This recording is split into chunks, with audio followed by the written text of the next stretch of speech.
Welcome to another episode of the Harvey Hour. My name's Nathan Harvey, and as always, I'm being joined alongside my dad, Stephen Harvey. How are we doing today on this, Friday evening?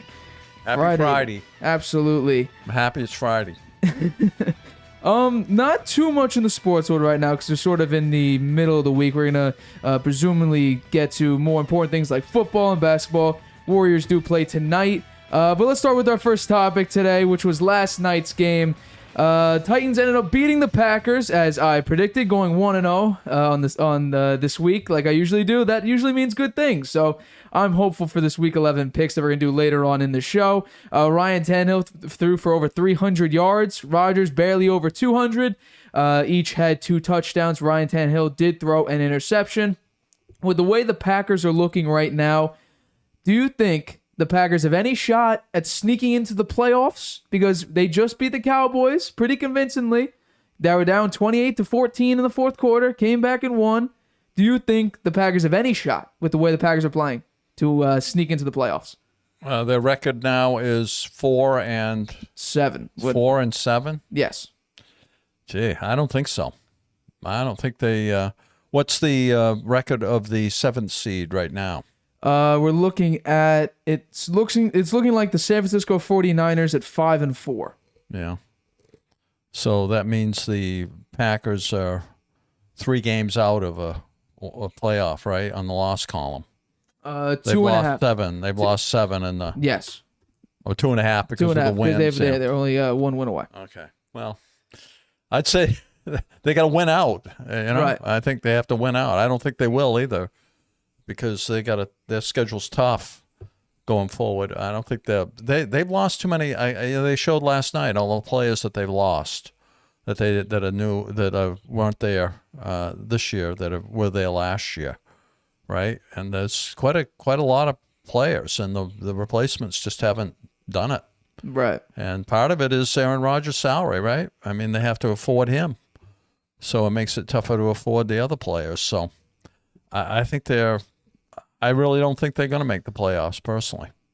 Originally, you did say that you had the Packers going into the playoffs. I did. And I said from the jump that this team without Davante Adams, because I saw throughout the year and in the playoffs, Aaron Rodgers was not the same quarterback in the regular season as he was in the playoffs.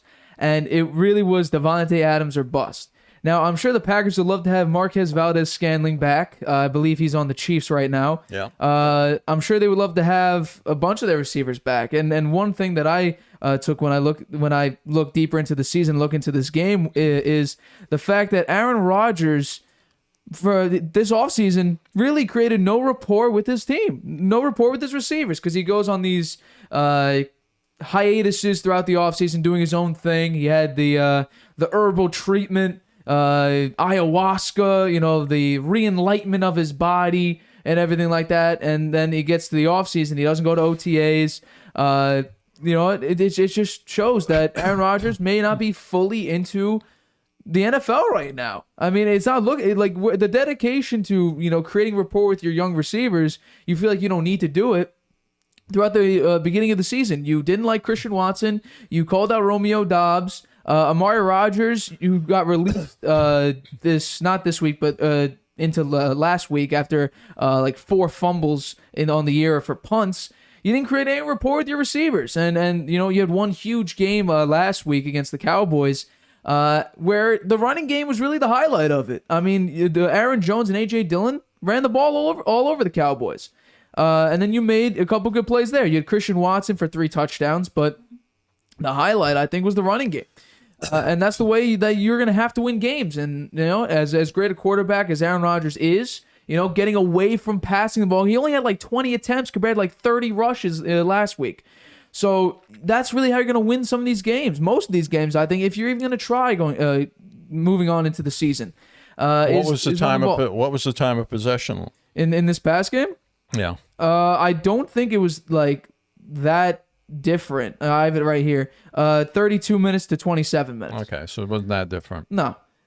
And honestly, if you take a look at it, you actually ran the ball a little bit more efficiently in this game than the Titans did. You ran it 0.1 more yards per attempt better. Yes, and Derrick Henry did go out and put up 86 yards, but you sort of abandoned the run. You know, they had 32 attempts. You had 19. You just abandoned it. I mean, also the Titans are a good team, right? They are. Yeah, they're a good team. They're so, like, I guess we shouldn't really be surprised because they were the number 1 seed last year.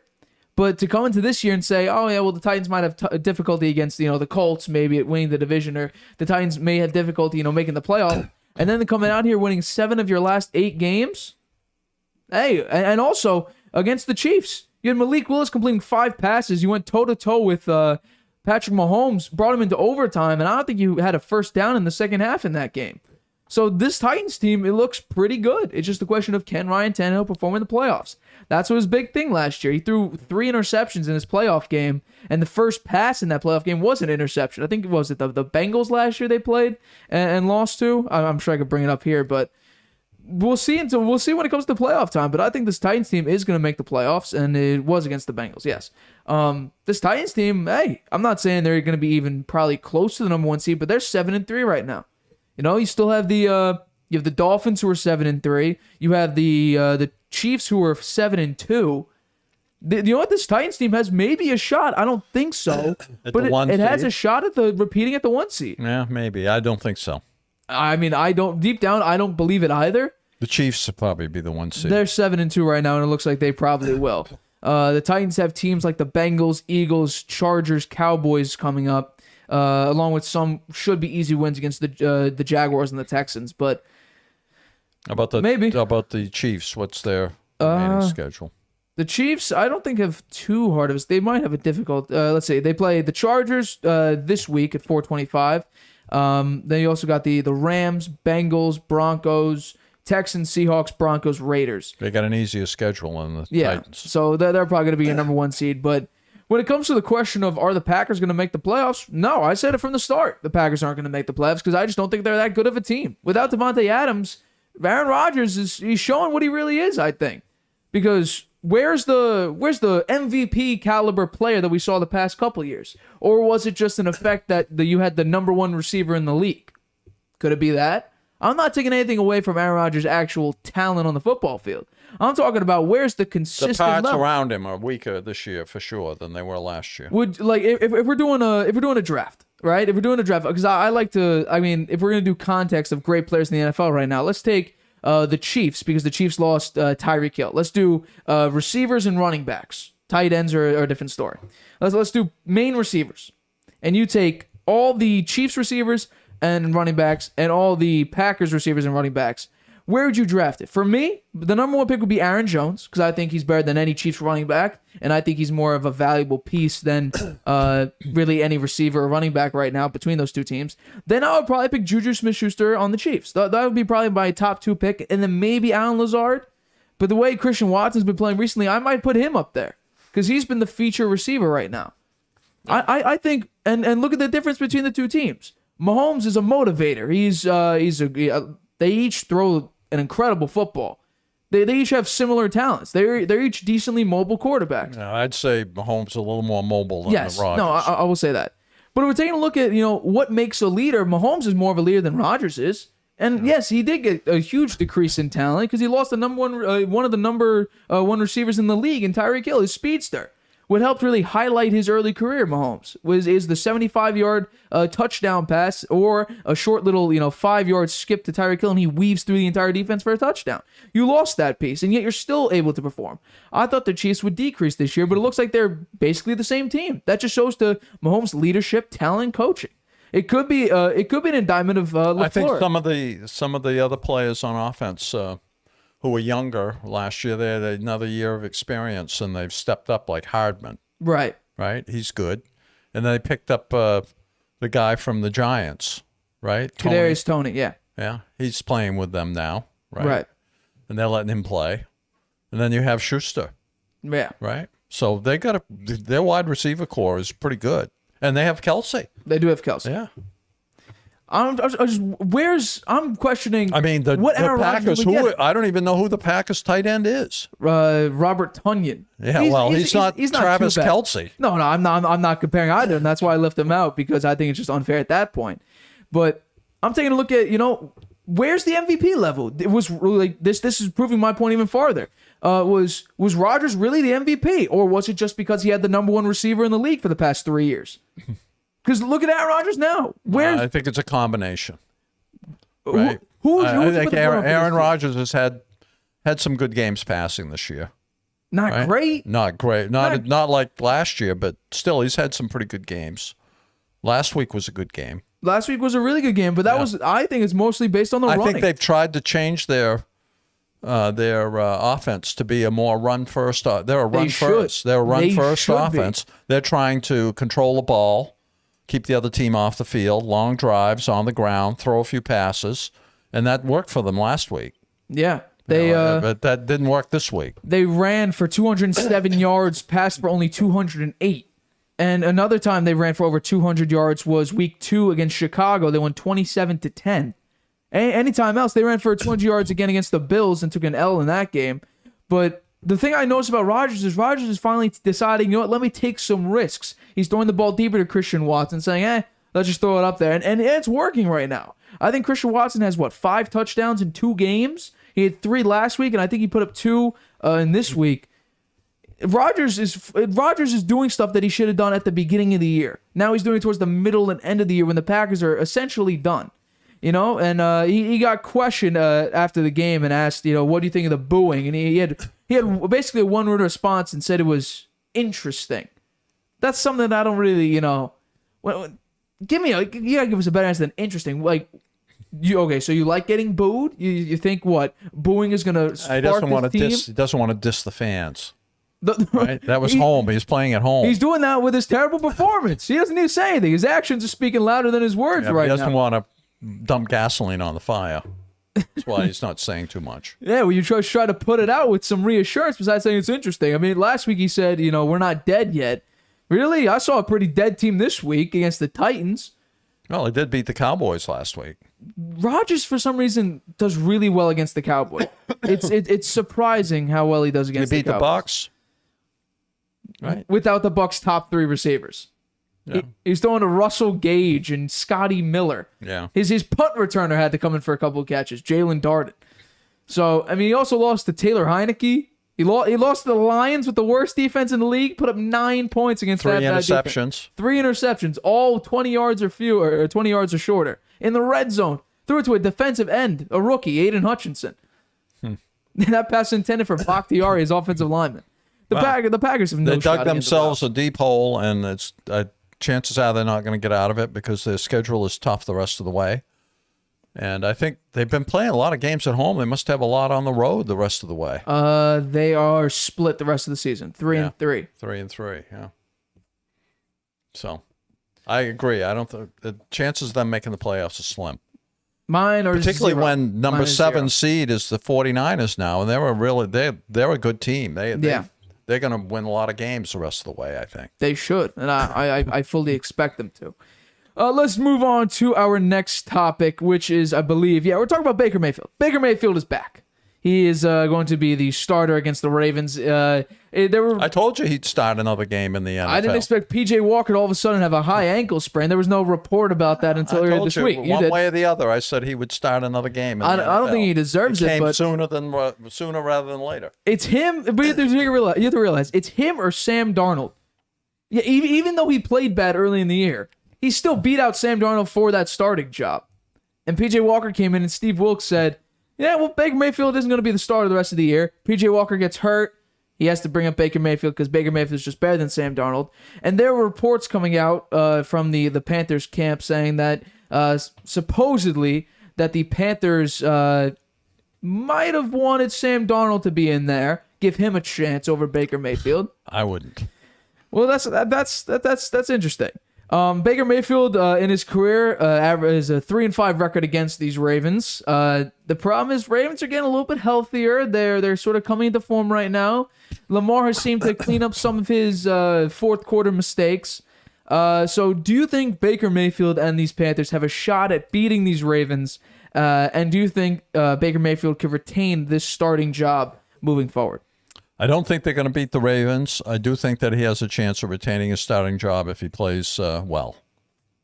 Well, define well against them. Yeah, complete 60% of your passes, throw a couple of touchdowns, no interceptions. That's going to be get difficult. That would get him in there. It's over 200 yards passing, something like that. That will keep him in there. Well, to high ankle sprain, Walker's going to be out for a while.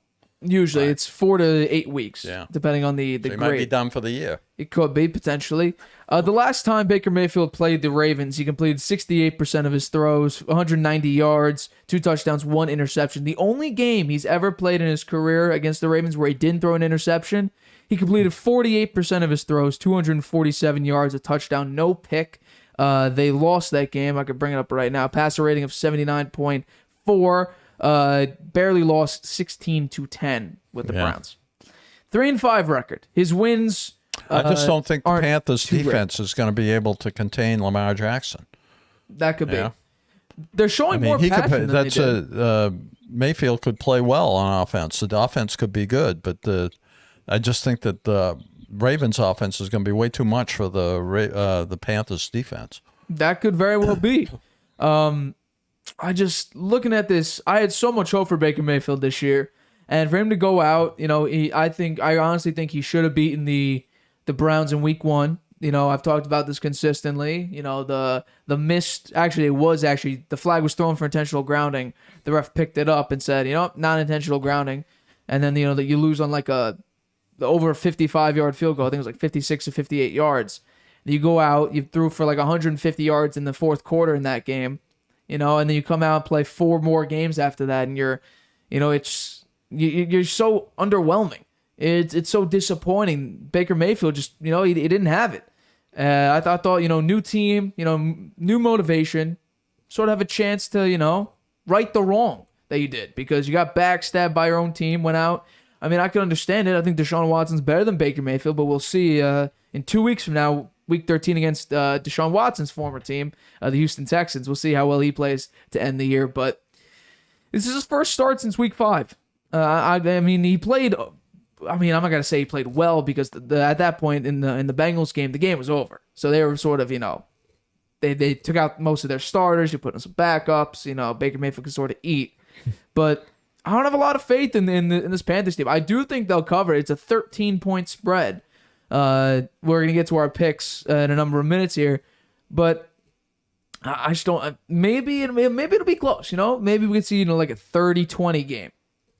I know that's not that close, but it's a 13-point spread. I say they're covering. So can the offense be somewhat consistent? Can you run the ball with Dante Foreman? We'll have to see, because the Ravens defense they've been pretty bad in the passing game.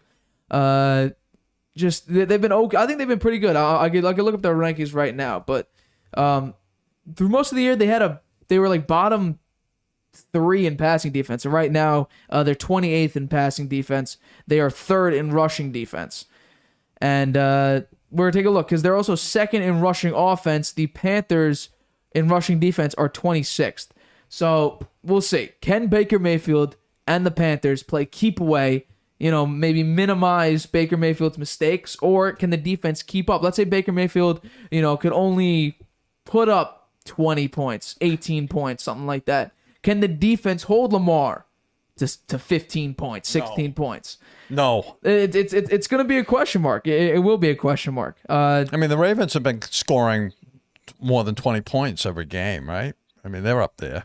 Yeah. Their offense is... They have a good offense. The lowest points they scored all year was 19 against the Bengals. Yeah. So they're going to score. I would say they're going to get close to 30 points. Yeah, maybe. Maybe they've scored 30 points twice this year, 27 points also twice this year. So they score a decent amount of points. They are 4th in points scored this year. So, it's something. They're a high scoring team. The Panthers, on the other hand, are ranked 23rd in points scored, so they're not great at putting up points. So we'll definitely have to take a look and see. But does he have a shot at beating them? No. I would say any team on any given Sunday, right? That's true. Somebody might win, so maybe they have a small chance to beat them. The game is in where the game is at Ravens. At Ravens, so. Everything's working against them there. Yeah. I don't think they're going to win. Does he have a chance to retain his starting role for me, though? I mean, It's going to be Darnold, him or Darnold. Right. It's him or Sam Darnold. So I would say, on that case, yes, I think he will retain it just because it's him or Sam Darnold who is unless he really blows it. Unless he has a horrible game, then they might start Darnold next week. But could be. I think she's going to try really hard to have a decent game. He needs to lift himself out of this funk he's in. But I thought he would do it because, I mean, he played really well in the fourth quarter against the Browns. He played okay in the game against the Giants. Then against the Saints, Cardinals, and Niners, I'll give him a break. He got hurt in that game, and the Niners are just a significantly better team. But against the Cardinals and the Saints, he was able to beat the Saints, but that was mainly because the defense got a pick six. Against the Cardinals, though, look at the Cardinals. They aren't anything too special. I said they'd miss the playoffs. So it was just very underwhelming because I thought Baker Mayfield, usually because in Oklahoma, when you counted him out, he had all this type of swagger, but I think it wasn't swagger. I think it was just sort of, it wasn't confidence. It was more, ego. And Baker Mayfield had a big ego problem.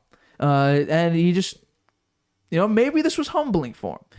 I mean, it was so bad. There were videos coming out of the Panthers practices of him being, him practicing, the offensive line practices blocking assignments. Baker Mayfield was one of the replacement defensive linemen. He wasn't even practicing throws; he was practicing pass rushing just to give the offensive lineman some help. So maybe I hope he's humble. I hope he'll come out and throw for 280 yards, 2 touchdowns, no interceptions, complete 65% of his throws, and make it competitive. Realistically, though, like you said, I can see the Ravens putting up 30 points. You just if the Panthers keep it competitive, I'll say yeah, he could keep his starting job. But if they get blown out, if he pulls a PJ Walker against the Bengals, they go 35-0 against you. You throw for 30%. Your chances of starting ever again are going to be basically zero. That's right. I'm sure he knows that, and I bet he's pumped up to try to play well. That is the big question. We're going to move to the NBA because what I saw a couple nights ago was pretty bad, and we're going to get into the bad part, but there was some positive that came out of this. Curry tied Michael Jordan for the second most 50-point games at the age of 30 or more with his 6th 50-point game against the Phoenix Suns. I believe this was Thursday night. So are you surprised Curry is playing this well at, I think this is his 14th year in the league? Do you think are you surprised he's playing this well? No, you don't. No, I think, he's one of the premier shooters in the league, and his style is to shoot a lot of threes, so he doesn't get banged up that badly when trying to drive the lane to get close-up baskets. Most of his shooting is outside. So, I think he's in good shape, even though he's 34 years old now? Yes. Yeah. He still looks pretty good. He looks young out there to me. He doesn't look like he's old at all. No. So, I'm not surprised that he can still put 50 up. I'm surprised that this is his 6th 50-point game at the age of 30 or more because he's 34 years old. I bet he'll have several more because the rest of the team and doing squat. I mean, they were terrible. The rest of the team didn't support him at all, hardly. I mean, Klay Thompson had 19 points. And Wiggins had 14, The only other player in double figures was Looney with 10, and he scored those all in the first half. Yeah. So, he's not getting any help. He's trying to do his best, but he's not going to win. We talked about this, right? The Warriors are not going to win with him scoring 50 points every night. You got to have help. They should, though. They should. If Curry puts up 50, they should win. Instead, they got blown out by 11 Well, they need points. to have. He scores 50. The others, they got to have another couple players scoring in the 20s. Right. Right. They didn't have that last night. Look at the Suns. They had 3 players with over 20 points. Yeah. Yeah, and one had 29. Payne had 29 points. Right. Booker at 27, and Bridges had 23. Yeah. Curry, if he does get another 50-point game, he'll tie only Wilt Chamberlain for the most all-time, 30-plus 50-point games. So He has a chance here. I'm sure he's going to with get the way the Warriors are playing, this is very doable. And that's crazy to think. You might beat a Wilt Chamberlain record because those are, we're talking about the NBA. It's records that won't be touched. And, there's a chance here. There's a chance here. Steve Kerr, and I'm going to go through Klay Thompson and Steve Kerr. I've most of Klay Thompson's misses because they were ugly. And I also have some comments Steve Kerr made. Let's see if we can get that up here for us to get. Let's see what we got. Yeah, these are all Klay Thompson's misses here. These are just ugly. Corner, wide open three. Misses. That's sort of an in and out. That's unfortunate. Off the pick. To me, that's a wide open three. Misses. He wasn't even set in that one. Missed the three. Here's another one. Kevon Looney, screen for Curry. Beautiful pass by Curry. Mid-range. Klay usually knocks those down. Irons it. Tried to get a rebound. Can't do it. Another pick. Mid-shot. These are not exactly that contested of shots.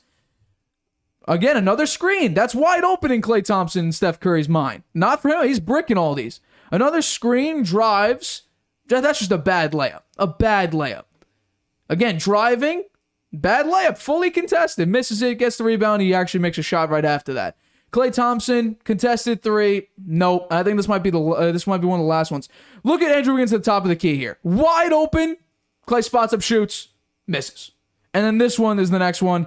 Steps on the line, and completely botches it. Gets called back. And I believe I have Steve Kerr's comments after the game. If we get that up right now. Share the ball. If somebody's open, throw it to them. If somebody helps on a rotation, crack back and block out the big guy.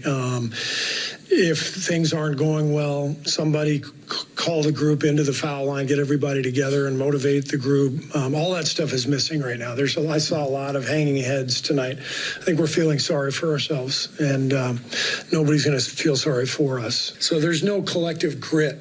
We lack grit right now. And when you don't have grit, the game is really easy for the other team. These are NBA players. They spend all summer shooting thousands of jump shots just like our guys do. And so when those jumpers are easy and the game is easy and they don't feel any physicality, it's a Drew League game. We're playing a Drew League game right now. Everyone can't wait to play us and kick our ass. Pretty harsh words for Steve Kerr after his team. I think spot on. No, it absolutely is spot on. You look at the stats, right? 7 less rebounds, 2 less assists, 5 less steals, 2. Let's see, what was it? They had 2 more. 5 less blocks. The same amount of steals. 5 less blocks. Yeah.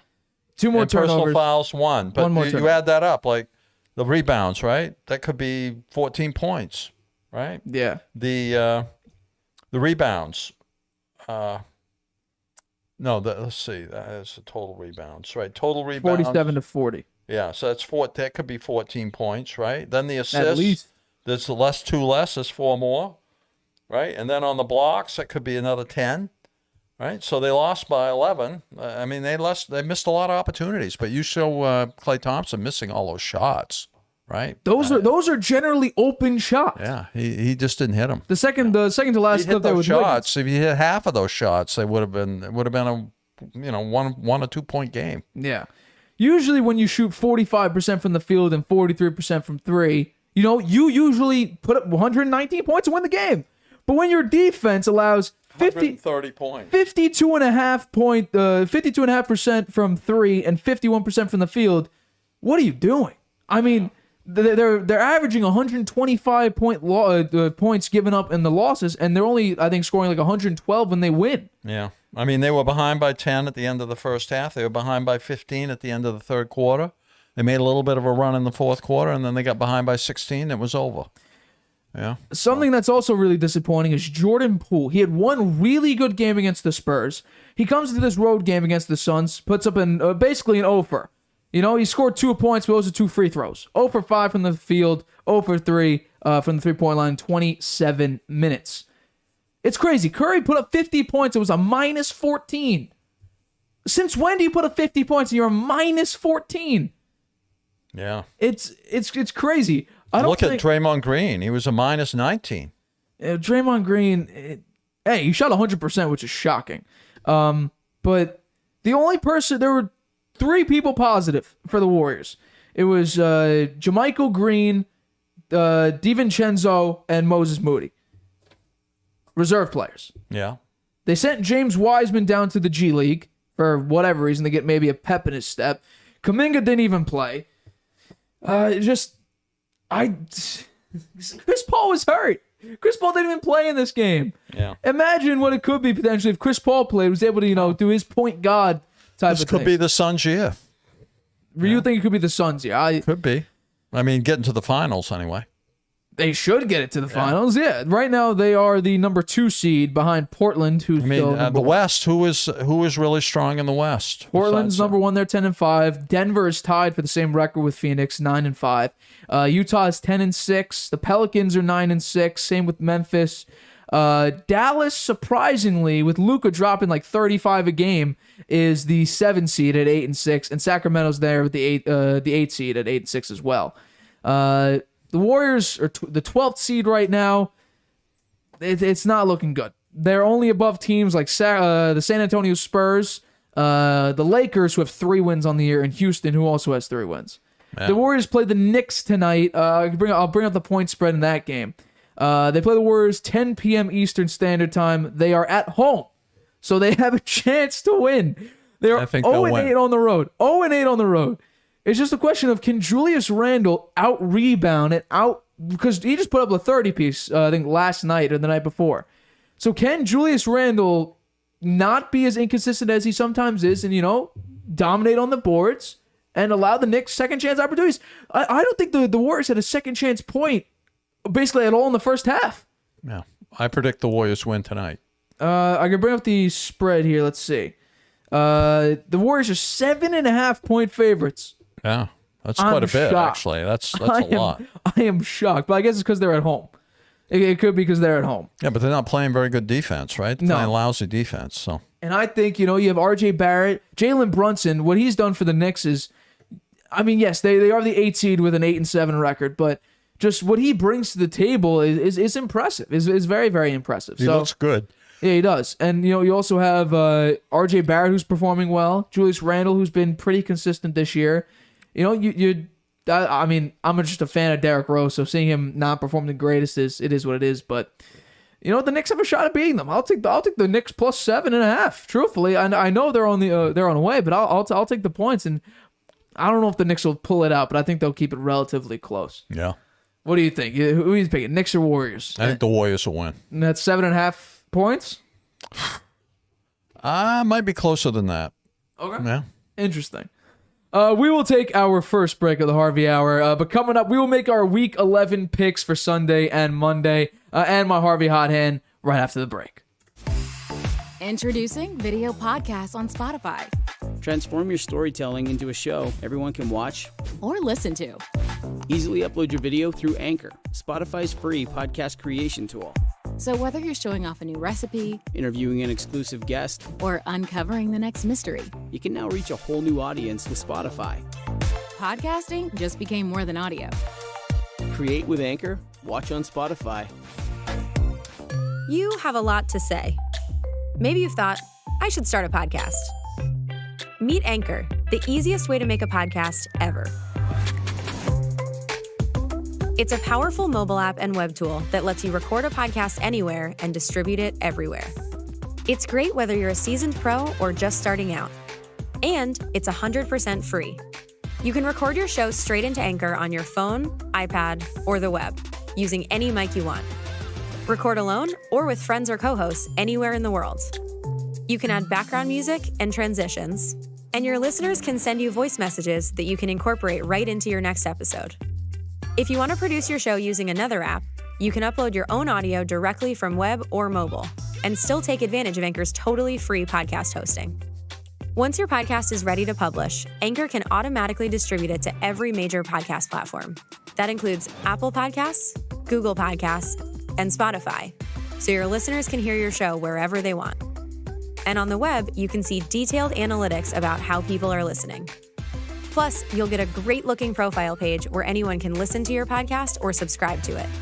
And if you want to ask your audience to support your work, Anchor makes it easy to collect monthly payments from the people who love your podcast and want to see it grow. You really don't need a recording studio, expensive equipment, or a bunch of technical knowledge to deal with a podcast feed.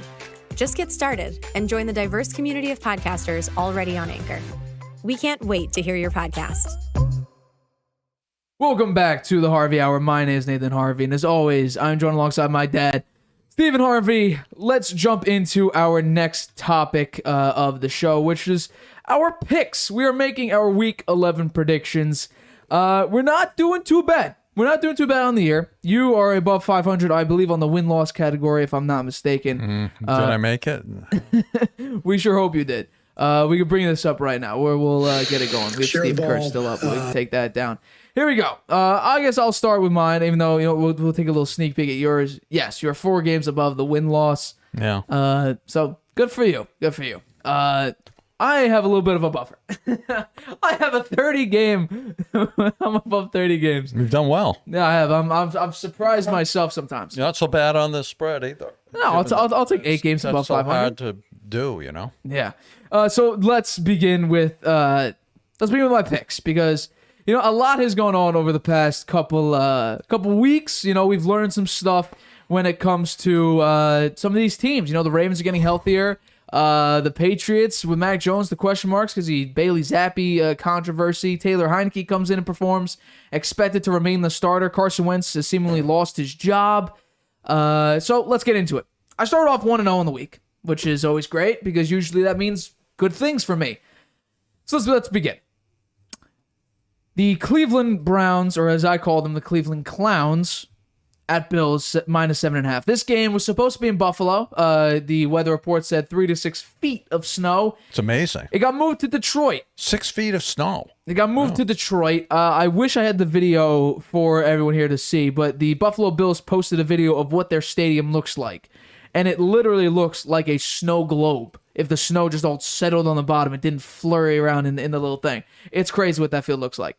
So the Bills right now aren't technically at home. They're still 7.5 point favorites. They're going to be playing in Detroit. I will take them to win. The Bills, they just lost pretty badly. It was a pretty unfortunate situation for these Bills to lose to the Vikings last week. I'll take them to win and cover. The Panthers, even though it sounds crazy because Baker Mayfield isn't playing very well, the Ravens are seemingly getting healthier as the weeks go on. Lamar Jackson has played at an MVP level most of the season. I'm sticking to my gut and saying that no double-digit point favors will ever cover the spread. I'm sticking to that, even how ridiculous it might sound. Ravens do get the win, though. I think that'll be a pretty good game for the Ravens. Next one. Lions at Giants. I will take the Giants to win and cover these point spread. The Giants, you know what? They're going for gusto right now. The AFC East is seemingly hanging in the balance each week after the Eagles lost to the Eagles lost to the Washington Commanders. The Giants haven't played the Eagles yet, right? I do not believe they have. They haven't. So that'll be an interesting game. That must be coming right up, right? Because there aren't that many games left now. Right. So I think every game right now in the NFC East is a crucial one if you want to actually have a chance to try to win it. Maybe there's going to be multiple teams come out of the NFC East for the playoffs. Right? Absolutely, yeah. So I'll take the Giants to win and cover. Minus 3 points, break at the win. Next one. Jets at Patriots. I'm picking the Patriots to win and cover this point spread. Zach Wilson seemingly always sees ghosts when he plays the Patriots. It's sort of that Sam Darnold thing. Sam Darnold never played well against the Patriots. Zach Wilson really doesn't play well against the Patriots either. He put up, 3 interceptions, all ugly ones. Will he tone it down? He should. Will he? Will his ego get in the way? I saw an interesting stat. The Jets have not won a game after the bye in the last 6 years. Really? Yeah, 0-6. 6 years in a row after the game after the bye, they've lost. Huh? That's something. It's pretty interesting. And they've lost to the Patriots 13 times in a row. So yeah, we'll see. Sometimes these streaks get broken. Yeah. Could happen, but well, we'll see. The chances of that being likely, or the chance of that happening, I don't think are that likely. So I'll take the Patriots to win. I think Mac Jones won't make a crucial mistake. The only nervous thing, the only thing I'm nervous about is Barmore got put on IR today. Devontae Parker and I'm forgetting there were 2 people that got that were questionable and could be game time decisions. Devontae Parker and Josh Uche. Those are both questionable for Sunday's game, and then Barmore is out because he got put on IR today. So that's something a little bit shaky about because... What's wrong with him? Who? Barmore? Yeah, Barmore. I believe it's a knee injury. It's not good. Yes. IR for knee. The other two, Devontae Parker and Uche, are both hamstring. So we'll see what that accumulates to. Next one.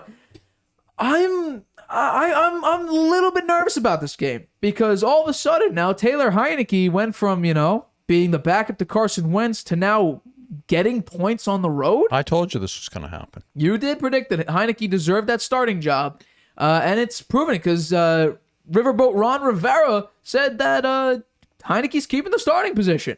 He's smart to do that. Yeah, the guy's winning games. I'll take Taylor Heineke and his black magic to beat the Texans, even though this shouldn't really be a black magic moment where he needs to come out and surprise people. The Texans, hey, they kept it really close with the Giants. They had 6 red zone trips.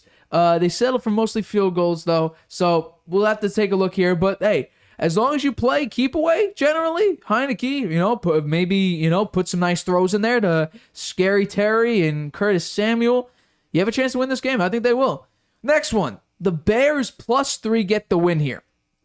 I'm very impressed with Justin Fields. Justin Fields is right now going for Lamar Jackson's rushing record for QB, I believe in his first year. So I will gladly take the Bears here. Interestingly, the Bears with Justin Fields running for 150 yards or more, they don't seem to win those games. They lost to the Lions, was it last week? 1 point. Yeah, it was a 1-point loss, which is shocking. But Justin Fields is right now playing out of his mind. So I'm going to pick him, and I think they're going to get the win, and I think they're going to upset the Falcons here. It's just a question of, what can the Bears defense do without Robert Quinn and Roquan Smith? We'll have to take a look and see. Next one. Rams at Saints, and the Rams are underdogs. The Saints -3 with Andy Dalton keeping his starting job right now. I will take them. I will take these Saints. I will take Andy Dalton and his inconsistencies because of one player that is basically the entire Rams offense. Cooper Kupp's on IR. Matt Stafford is supposedly going to clear concussion protocol and play in this game, but who is he going to throw it to? The Rams can't run the ball. I'll take the Saints -3. I think Alvin Kamara will have a great game. Phenomenal game. I'll take the Saints to win here. Next one. Eagles, Colts. Come on. Yes, Eagles lost to the Commanders. Colts just beat the Raiders. Jeff Saturday, whatever you want to put into that, Coach Cowher said is the disgrace to the coaching position. I'll take the Eagles here. Bounce back win here. I think Jalen Hurts will have a great game against the Colts team. I think this defense that the Eagles have will create tremendous amounts of pressure for Matt Ryan or Sam Ehlinger. I think Matt Ryan's keeping his starting job. But yeah, I'll take the Eagles to win here and cover the -6.5. It's a touchdown spread. I'm a little nervous about that. The next one, Raiders at Broncos. Raiders win and upset the Broncos. The only time the Broncos scored, I think more than 20. I'll double check that. But I know this for a fact. The Broncos right now have the highest rated defense when it comes to scoring, but the lowest scoring offense, which I believe is the first time in NFL history that's ever happened. You have the lowest scoring offense and the number one defense when it comes to scoring, which is surprising and shows just how bad Nathaniel Hackett and Russell Wilson have been this entire year. Taking a look here. The only game, there's 2 games where they scored 20 or more. The Jaguars and the Raiders. They won one of those games against the Jaguars because Trevor Lawrence threw a late game interception. The Raiders put 30 on this team. They're the only team this year to score 20 or more against these Broncos team. And this team just lost to the Colts. I'll take the Raiders here to win. I think Josh McDaniels and this Raiders team are playing for their lives right now. They are desperate. The one saving grace is Derek Carr and Devontae Adams the past couple weeks have been really good. Over 100 yards receiving. It's just the rest of the team isn't there. Hunter Renfrow is down. Darren Waller's down. So we'll take a look to see how that does against this team. But the Broncos' offense is just not very good. I'll take the Raiders to win here. The Vikings, after beating the Bills, are underdogs against the Cowboys, and the Cowboys just lost to the Packers. I'll gladly take the Vikings here at +1.5. I'm surprised they're underdogs, really. Justin Jefferson, Adam Thielen, Dalvin Cook, all great players, all phenomenal players. I'll take the Vikings to win and cover the 1.5 point spread. Next one. The Bengals opened up the year against the Steelers and got upset in week 1. Wasn't Burrow threw, 4 interceptions? 4 interceptions and had fumbled. a fumble. Yeah, 5 turnovers. That won't happen in this game. I don't think so. I will take the Bengals. Although T.J. -4. Watt playing now, right? And he's back, and they won last week. They did win last week. But he's not gonna commit 5 turnovers, I don't think. He might have actually had 6. He might have had 2 fumbles in that game. But regardless, I don't think he's gonna have near the amount of turnovers he had in week 1. Bengals -4. Next one. Chargers Chiefs. Now, surprisingly, no matter how banged up the Chargers were in their Thursday night football game against the Chiefs the first time they played, they kept it close. I think the game was 28-24, and it was strictly because the Chargers defense could not catch a single one of Patrick Mahomes' could-be interceptions. I was surprised by how well that Chargers defense played. Can they replicate it? Keenan Allen, Mike Williams are all coming back this week and are healthy. That is a positive for them. But Juju Smith-Schuster is out against the Chiefs. But Patrick Mahomes, Travis Kelce, Chris Jones, they will be the big difference here in this game. I will take the Chiefs to win and cover the -5 spread and beat the Chargers on Sunday Night Football. And finally, DeAndre Hopkins is dealing with a potential injury that could sideline him this week. That's the end of them then. He's the only bright spot for them, really. Jimmy G right now is playing. He's playing good. I'm not saying he's playing great because Jimmy G normally never plays great. He usually plays good enough to win games. I think it'll be the same thing here.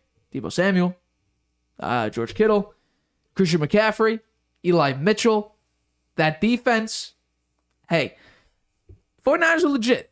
49ers are legit, and here's where they make ground on the Seahawks because I do think I might have been wrong about the Seahawks missing. I think I might have had the Seahawks missing the playoffs in my Week 8 final predictions. I'm probably going to be wrong about that, but here's where the 49ers could take over the NFC West. They already beat the Seahawks. If they get a win here, they'll be a half point above the Seahawks and take over the NFC West, and I think this is where he started. They win and cover the -8 point spread. Let's move on to your picks because I'm curious to see, what your opinion is on some of these games. So, okay, let's get it going. Many of them I have the same opinion as you do, except for the first one where I lost. And generally, when I lose, it's not a very good week for me. So, if that's the case, but generally, when you win, it's a good week for you, and we have many of the same games. So, it'll be interesting to see what happens. Yeah. So, yeah, I like the Bills over the Browns. I'm sorry they're not going to be playing in 3 or 4 feet of snow. That would be fun to watch, right? Particularly some of those running backs aren't very tall. They might be just disappear under the snow, right? I'd like to see that game like that. But they're going to be playing indoors, right? Yeah. It's an indoor game. So that'd be a little different because neither the Browns or the Bills have a dome stadium. So I like the Bills. I think they'll win. I think Josh Allen has got a comeback game. He hasn't played well the last couple of weeks, making a lot of mistakes, throwing interceptions, etc. So fumbling the ball on the goal line, not good. Not good at all. So, I think they're going to beat the Browns. And the Ravens, even though the point spread is 13, I think they'll cover and they'll beat the Panthers. And I do think Baker Mayfield will play pretty well. Well enough to keep the starting job since Walker is hurt. And I do think Lamar is going to have a good game against that defense.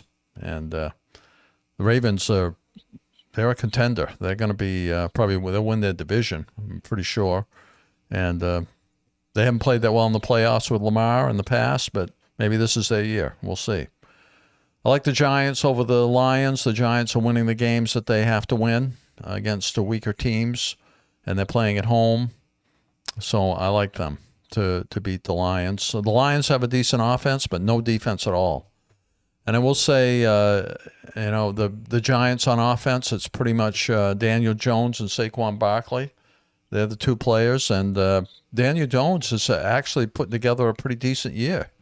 It's not a bad year. He hasn't fallen apart, so or fumble the ball a lot. That was his problem before, and yes, not so much the interceptions, but fumbling it. And he's not. Maybe the offensive line is a difference here because they aren't.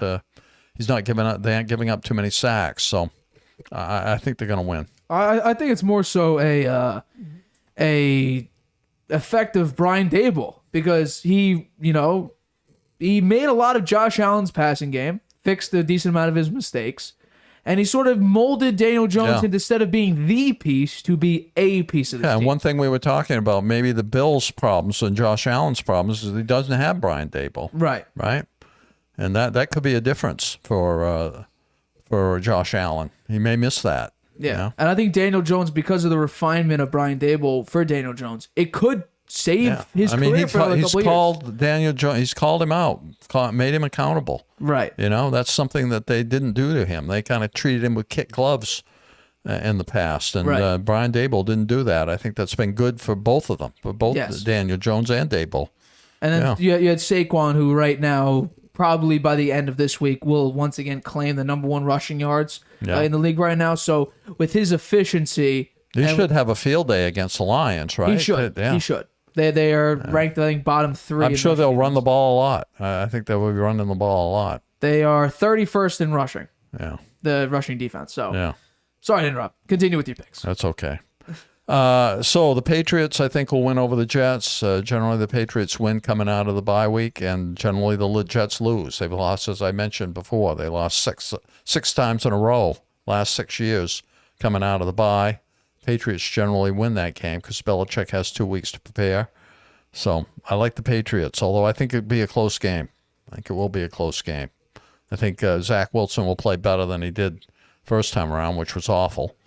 And we'll see what Mac Jones does. I mean, I think he's a little shaky. He hasn't really had a great game.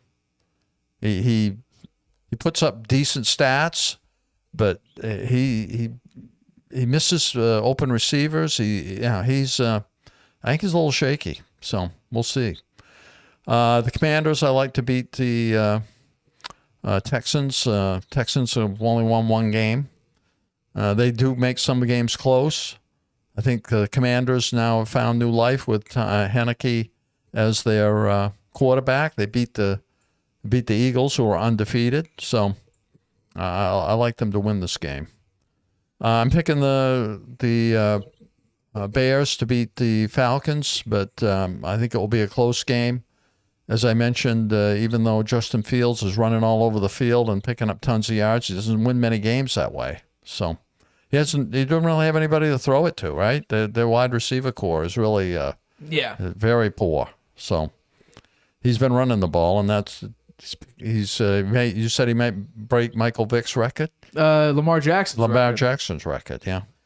So we'll see. The Rams, I'm picking the Rams to beat the Saints because even though the Saints are at home, Andy Dalton is the quarterback. He can throw a lot of interceptions, and I do think the Rams, they haven't shown it that much. They do have a good defense. They have a lot of good players on defense. They should play better than they played, and I think they will on Sunday. And I'm hoping that Stafford is going to be able to start. He does have some other receivers besides Kupp. He hasn't thrown it to him much because he and Kupp are that's his go-to receiver. So he has who's the other receiver they got? A.J. Brown, right? Allen Robinson. Allen Robinson. Sorry. And they also have Van Jefferson. Yeah, he hasn't done much. So I'm looking for the Rams to bounce back. Although, man, they've only won like 3 games, right? Yeah. So they may be out of it, but they have to win out. So they know that, and this is a team they should be able to beat. I think the Eagles bounce back against the Colts. I never get the Colts right. I've only got them right once this year, so there's a chance the Colts could win. But I'm picking the Eagles, and I like the points.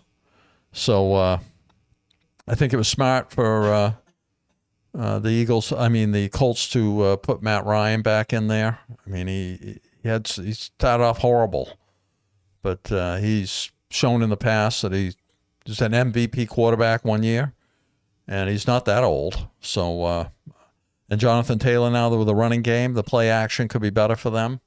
So But, I like the points, but it could be closer than that. We'll see.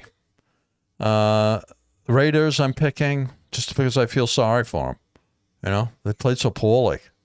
And Josh McDaniel, his first year, he gave up a great big salary to go be the Raiders head coach for a lot less money. And he must feel miserable. I think that he walked into something that is not good. And maybe they'll win a game, make them feel better. And this is a game they ought to be able to win against the Broncos offense. My God, pitiful, right? The Vikings against the Cowboys. I'm a believer in the Vikings now. They're playing at home.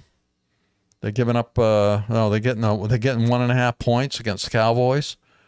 The Cowboys. How'd they lose to Green Bay? I mean, they were up by 14, right, in the fourth quarter, and they lost that game. I was kind of shocked by that.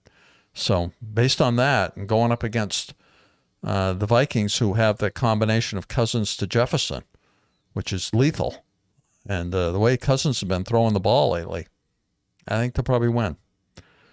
Bengals against the Steelers. I agree with you. I don't think that Burrow is going to have 5 or 6 turnovers again in this game, although T.J. Watt is back, and they won last week with him back in there. So, and the Steelers, Kenny Pickett, he's probably getting a little more comfortable in there, and I think the Steelers have good coaching, so they might make this close. It is a divisional game. Generally, these games are close between the Bengals and the Steelers, so I do think the Bengals will win it, though. Kansas City against the Chargers. I like Kansas City. I think they're on their way to the Super Bowl this year. They're lethal offense. The defense is good enough. The Chargers are spotty, although they do have their wide receiver core back, so that could make a difference. I think it'll be reasonably close game, but I do like the Kansas City to win. San Francisco against the Cardinals. I don't think the Cardinals, I said at the beginning of the year, I don't think they're going to be that good. I think that contracts tiff that they got into with Tyler Murray about, have to spend the X amount of hours watching film is something that lingered. I don't think Murray and the coach, Kingsbury, get along well. So I think there's a chemistry problem on that team. And as you said, DeAndre Hopkins probably may not play. He's their best player. So, and San Francisco, I think they could be in the Super Bowl. They might make it. So, even though the record doesn't show it right now, I think they're going to win a lot of games the rest of the way. Good. Those are my picks.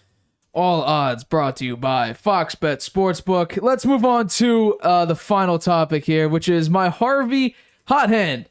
Now, I finally decided, because you told me a while ago, to find my exact record when it comes to my Harvey hot hand, and I was able to actually do it. I took an evening and actually broke it down. I am 28-24, or about 54% on my win-losses from my Harvey hot hand. So, winning record. If I did sports bet, I would have made money.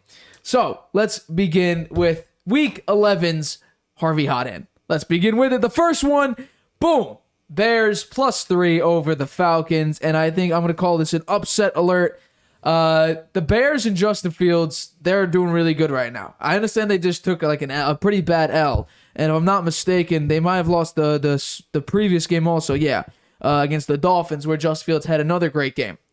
Can the defense stop the Falcons just enough?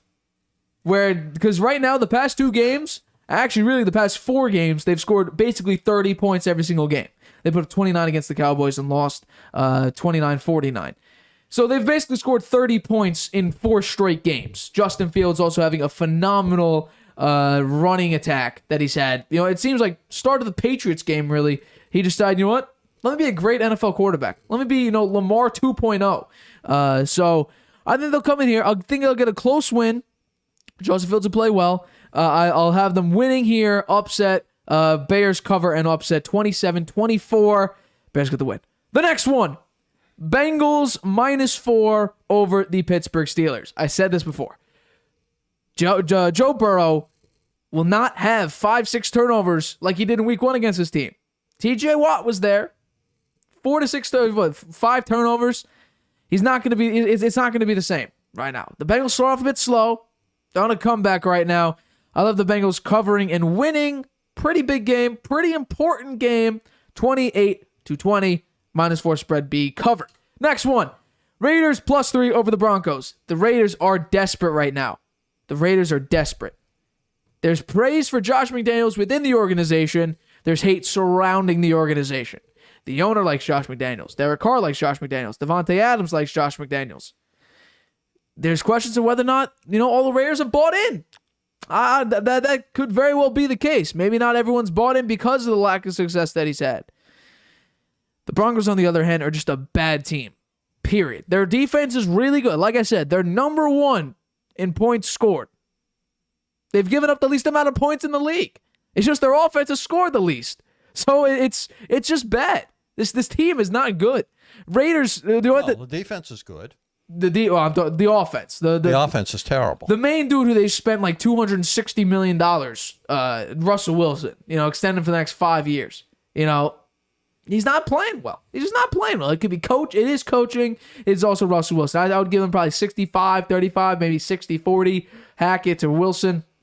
But Russell Wilson's going to be now wearing a coach's arm wristband. So maybe that'll help. I don't know. Maybe it will, maybe it won't. We'll have to see. But I do think the Raiders will get a big win here.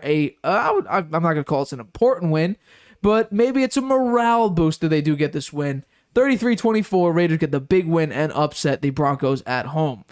Next one, Jets, Patriots. Patriots cover the -3.5 point spread and get a pretty important victory.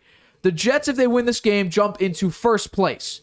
If they lose this game, they jump to dead last. This is an important game for the Jets. This is a make or break, essentially a make or break part of their season right now. So I will take the Patriots to win. Bill Belichick's coaching. He'll outcoach Robert Saleh. He'll make Zach Wilson seem mediocre once again. It's just a question of, can Mac Jones tone it down with the mistakes, tone it down with the inaccuracies, and not be so lucky enough to get a pick 6 reversed? We'll have to wait and see, but I do think the Patriots get the win. Win 27-20 and cover the -3.5 point spread. And I believe the last one we have here is Sunday Night Football. Chiefs get the win over the Chargers and cover the -5 point spread. These games are usually close. That's why I'm saying it's a touchdown.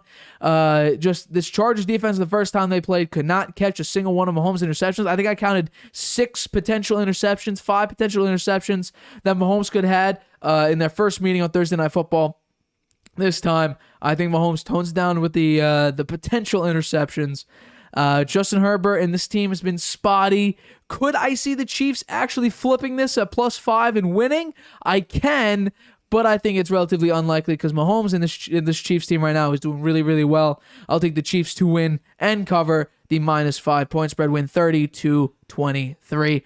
That wraps it up for my Harvey Hot Hand. Good show today. A really good show today. There were the World Cups. The World Cup has started. I think right now. I think England played the first match. The United States plays on Monday. Where is the World Cup being held? What country? Was it Qatar? Qatar. Yeah. I don't know. I've heard it 4 different ways. So Qatar. It's warm there though. I think so. Yeah. Yeah. Because it's cold here. Yeah, I would say so. And it's cold in Europe. So they're playing it in the Middle East, huh? Yeah. United States has you bet $100, you win $20K. So wherever was it, 1 to 2,000, 1 to 20,000, something like that. Wow. So United States does not have a big shot, but you know what? I believe we could have a 2002 World Cup where they made all the way to the quarterfinals. I hope the United States makes it, but realistically, I'm probably going between. I don't think they're gonna make it. Brazil or Argentina. England plays well. I think it'll be either Brazil or Argentina. They usually play pretty well. MLB dropped their awards recently. You had Paul Goldschmidt of the Cardinals win NL MVP. You had Aaron Judge obviously win what's it called, AL MVP. You had Justin Verlander win the American League Cy Young Award. This is his, I believe, 3rd Cy Young Award. Great season for him. It was 39 years old. Phenomenal season. And then Sandy Alcantara won he's a Marlins pitcher. He won the NL Cy Young, which Wow. I was a little surprised about. I think there was more because it was between him, Max Fried, and Julio Urias, and Sandy got the win. Terry Francona, we broke on the Harvey Hour on Tuesday. Coach of the year. Won Coach of the Year. I'm not sure off the top of my head who won. Let's see, NL Manager of the Year. Can I get results? Oh, Buck Showalter. That's what it was. Oh. Mets manager Buck Showalter did win. He got 8 votes. Yeah, he got 8 votes for first place, 10 for second place. Terry Francona sort of ran away with this. He had 17. The next house is Brandon Hyde of Baltimore. He had that team playing over their head. Really, I think. Yeah. I mean, they didn't have that much on offense. They have decent pitching, and they made it. They gave the Yankees a run for their money. Right. Yeah. Cashman of the Yankees said they're going to make a new offer to Aaron Judge in the coming days. Their previous offer was 7 years, $213.5 million. They made that right before opening day. Judge turned it down. So Cashman says, quote, "It's in real time, so we're on the clock. We're certainly not going to mess around. We've made another offer since spring training." So we will see if Judge is in the driver's seat on that one with the Yankees. Absolutely. I mean, I don't think the Yankees can afford to lose him. Their fans will be really upset if they lose him. He's the face of the franchise. He's their best player. He played way over his head. Well, maybe not over his head, but he had a fantastic season. Right. Hit the most home runs in American League history. Beat out Roger Maris by 1 home run. Yeah.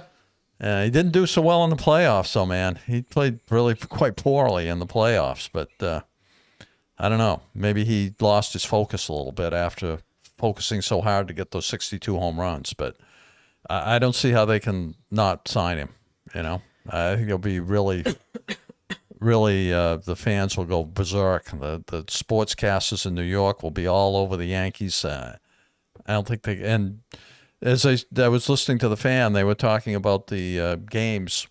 The attendance at the games was way up this year, the home games. So people going to see Judge mostly. Yeah. So he's a draw. They can afford it, right? If they fill a stadium because he's playing, then it'll pay for itself. Right. Well, maybe not over 7 or 8 years, though. I mean, he's not a youngster. Right. It's funny because Mets fans were really sort of hoping that the Mets go out and hunt for Judge. So there were reports there. But the MLB right now are investigating the Yankees and the Mets for potentially communicating to suppress the free agent market for Aaron Judge, because the Mets said they would not fight the Yankees to go for him and sign him. They're not going to get into a bidding war over Aaron Judge, and then the Yankee or the MLB was like, that's pretty weird. What does that mean? And so the MLB will be looking into whether or not there was some colluding or discussion before the proper time. So that's going to be interesting to look at. Yeah. I'm not sure if we have the updated Judge odds. Let's see. Yeah, because we talked about it before. What's today? The 18th. Did we talk about it last time? I don't think so. So let's see if MLB.com has it here, because I'm going to be curious, because we talked about it last time. The San Francisco Giants were the number 1 team. The Rangers were up there. The Red Sox were even up there. No. So I don't know if there's no. I guess we did talk about it a little bit, but yeah. I'm talking about recently, because I wonder if the odds got updated. Yeah. Here, let's see. The team's final offer was 7-year, $213.5 million extension, which would have been tacked on to his 2022 arbitration salary and run through 2029. A $30.5 million average annual value would have ranked 15th in the majors during last year. The Twins, according to Bleacher Report, Twins at number 10, Rangers at number 9, Marlins 8, Red Sox at 7. I'm surprised they're even Me too. up here. They aren't going to go get him. Cardinals at 6, Cubs at 5, Mets at number 4, Dodgers at 3, Giants at 2, and the Yankees being number 1. I don't think he's going back to the Yankees. You don't think so? Huh. No. Yankees signed Rizzo back. I don't think Judge will go to the Yankees. Wow. We'll see. I've said this from the This start. could take a while. It might take a while. It probably will. It probably will. Yeah. But I just, for some reason, I get a weird feeling that Judge just won't sign with the Yankees again. I don't know. I could be completely wrong. I can be, and probably, I'm probably completely wrong about this. But I just have a weird feeling. I just don't think they're going to let him go. I think that Steinbrenner's going to know that that's going to be something that people won't forget, particularly if Judge goes off and has some more seasons like he's just had. Right. Yeah. So I could just imagine. they wouldn't have gotten anywhere near as far as they got without him. No, right? no. I don't think so. Anywhere near it. I could fully expect if Judge is not there for, especially early on, most of the home games, there to be mass amounts of boos towards Cashman and the rest Aaron of the Boone. Yeah. Boo Boone. Yeah, they're gonna boo the Yankees, I think, if they do let Judge go, because Judge, like you said, was a main part of a lot of their wins this year. Yeah. So I mean, what, 62 home runs? Absurd. Yeah. That's absurd. I would probably consider him the home run king because steroids weren't in play this time, supposedly. I'm not sure if I don't it was think he official. uses steroids. I don't think either. So people are calling him the true home run king because you had Sosa, McGuire, Barry I know, Bonds, yeah. all up there. Roger Maris was the only one that really, no steroids. Judge comes He wasn't in, even that big. I mean, he wasn't built like Aaron Judge. which I think Judge was like 6'7", 230. Roger Maris I think. looked like a toothpick compared to Aaron Judge. A lot of people do when you look at Judge. Judge is huge. I'm curious to see how big. Let's see. Judge is 6'7", 282. Yeah. He is big. I mean, he's got a big strike zone, so to be able to hit that well, and he hit for average this year, too. He almost got the Triple Crown. He batted 311 this year. Yeah. 311, which is incredibly. I mean, the impressive. first year he hit over 50 home runs. His batting average is down low 200s, right? No, 284. 284 there. 284, which is it's pretty surprising. Judge has played very, very well. His career average is 284. Next year, whatever team he's on, he's projected to bat 288, have 41 homers, 99 RBIs, 150 hits. So Why wouldn't they give him 100 RBIs instead of 99? I don't know. It's a projection according to Baseball Reference. Some but- formula. Could be. It's a weird feeling. Generally, my hunches are right, I would say, because I had a hunch last postseason with the NFL. Most of those games were just hunches, and I got everyone but I think the Super Bowl right. The Jimmy G, Aaron Rodgers thing. People say, Aaron Rodgers is going to blow out the 49ers. Goes in and loses, only puts up 10 points in that game. So I should have a little bit of a hunch. Your hunch is that Aaron Judge is not will going not back be to, on the Yankees yeah. in opening day next year. Well, we'll see. They'll give the sportscasters a lot to talk about if he's not put back on the Yankees. Can the Yankees, if Judge doesn't go, can the Yankees rebound and potentially make the postseason again? Well, they have a lot of money to bring in other players if they don't sign Aaron Judge, right? Their payroll usually is huge. I know. Them and the Dodgers. I don't know how the hell the Dodgers afforded all the players they had last year, and they were complete They must disappointment. play a terrible luxury tax, right? Could be, and they got blown out the first round against the Padres. I know. Well, How how about Sosa? Where do you think he's going to go? I'm not too sure. He's a free agent now, right? I mean, they only signed him. Padres only had him for the rest of this year, right? I don't know if they re-signed Soto. Let's see. Soto, I meant, not Sosa. Let's see. No. Whoa. Is this right? The Nationals. Oh, this is the contract that he got offered to the Nationals. It was 15 years, $440 million. Yeah. And he turned that down. I don't think. He doesn't have a contract. I think he's available. According to Spotrac, he's on there until 2025, where he'll be an unrestricted free agent. Oh, Supposedly. okay. I'm taking a look here. Maybe they made a good deal getting him 3 years. the Padres. Yeah. Can he? Because he wasn't that great on the Padres. No. He wasn't that great. So. He should have taken the $400 million. And what? Die on the Nationals for the next 15 years? Hey, get $400 million to do it. Yeah, but I think you want to be good. I don't think you want to, Well, he won a world championship with them once already. He did. He's got one World Series ring already. He did. I just wish the Phillies were able to actually win that. But I'm happy for what's his name, Dusty Baker. Yeah. There's actually a stat here. I meant to say this when they first won. Dusty Baker is the oldest manager to ever win a World Series, and that's his only World Series. That's his only World Series. And the Astros bullpen was the first bullpen to throw at least 40 innings and have a sub-1 ERA. That's how good their pitching was in the postseason and in the World Series. Just think about that. Their bullpen pitched at least 40 innings and had a sub-1 ERA, which is absurd. Absurd to have. Plus, Jeremy Pena, who's a rookie, who won Super Bowl, or not Super Bowl MVP, what's it called?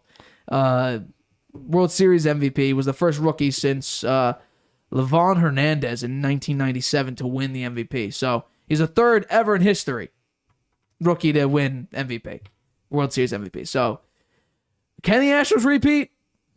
Maybe. I don't know. Maybe. They look pretty good. They've looked pretty good past couple years. Yeah. They've won, 2017? Yeah. They made it in 2021? No, 2019 and lost to the Dodgers, I think. Yeah. And then they made it again this year, able to win it. Yeah. So, I don't know. They look pretty good. I don't think they're losing any players. I don't. They have any big free agents? No, it's not my head. I so. don't think so. Yeah. Well, I mean, they lost George Springer, and it didn't affect them hardly at all. They also lost who's the shortstop? Who's a free agent? Cabrera. Yeah. Carlos Carrera. Yeah. Carrera. Yeah. I believe he is on the market right now, and they're about to lose Christian Vasquez. He was He'll only wind on up the on the deal. Yankees. You think Vasquez is going No, to be? Carrera. Oh, really? Yeah. They have Connor Falefa though. Yeah, but they gotta go for the big name. That's the Yankees always do. Maybe. I could see it. But I think that does wrap it up for this episode of the Harvey Hour. A lot of sports coming up. Can the Warriors bounce back? I don't know if they have a road game coming up, but They play tonight. They do play tonight at home against the Knicks. They do have a road game Sunday against the Rockets. The Rockets, like I said before, are dead last in the West with a 3-12 record. If they go 0-9 and lose to this Rockets team, I'm booking in. They're not gonna make it anywhere near the NBA Finals this year. But big NFL week, a lot of important games. Giants are an important game. Cowboys The is an Patriots important game. Patriots-Jets is a very important game. It's a crucial game for the AFC East. So yeah, my name's Nathan Harvey. That's my dad, Stephen Harvey. Make sure you follow all the social medias. Nate T Harvey 1 on Twitter and at the Harvey Hour on TikTok for clips and exclusive content on there. But for this episode of the Harvey Hour, we will see you. Was it Tuesday